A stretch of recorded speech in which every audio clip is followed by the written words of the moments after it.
Nkuko musanzwe mutumenyereye mu bikorwa vyo gutabariza abana bariya bahuye n'ivyago ibi na biriya canke abari mu buzima bugiye butandukanye.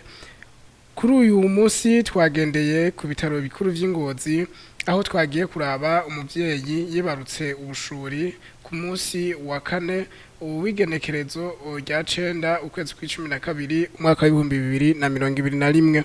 Uwo nawe akaba azwi ku mazina ya NTAKIRUTIMANA Odette asanzwe aba ikanyami bitanga mu gisagara ca Ngozi.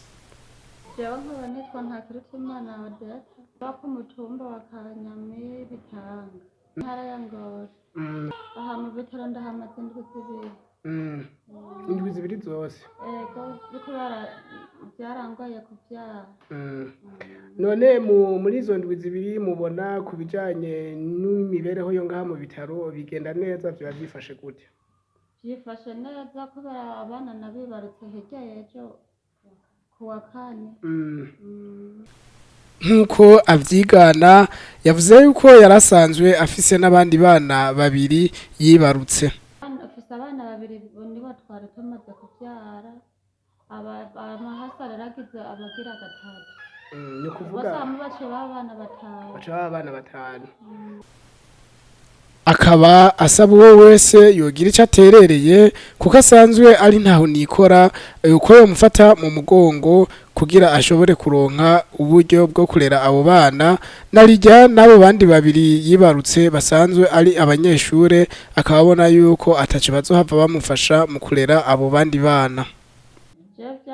Byarashikiye mugana arashimye kubona narabarose jewe ndumukene ndi ntaho nikora nta n'ukuntu jewe afise kuntu nzobarera mugako Imana yabampaye abanyagihugu bazora bakongene bafasha jewe ashavye yuko bofasha kubera abana batatu baragoye kurera kandi jewe kubera narisanzwe n'ubundi injya mwibarabara urabona ubu nta n'ahantu nkiza guca ingero bisaba yuko nyene mwoshikira imbere nyene bakafasha.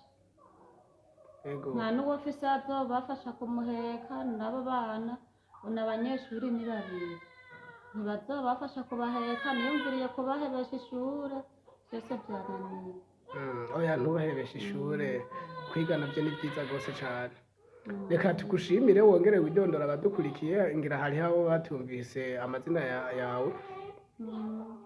Jewe nitwa NTAKIRUTIMANA Odette nkaba mbi Ngozi umutumba Kanyami bitanga mu ntara ya Ngozi. Hari ico mubaza canke ari agatererano mushaka gushikiriza mwokwakura ku nimero zikurikira.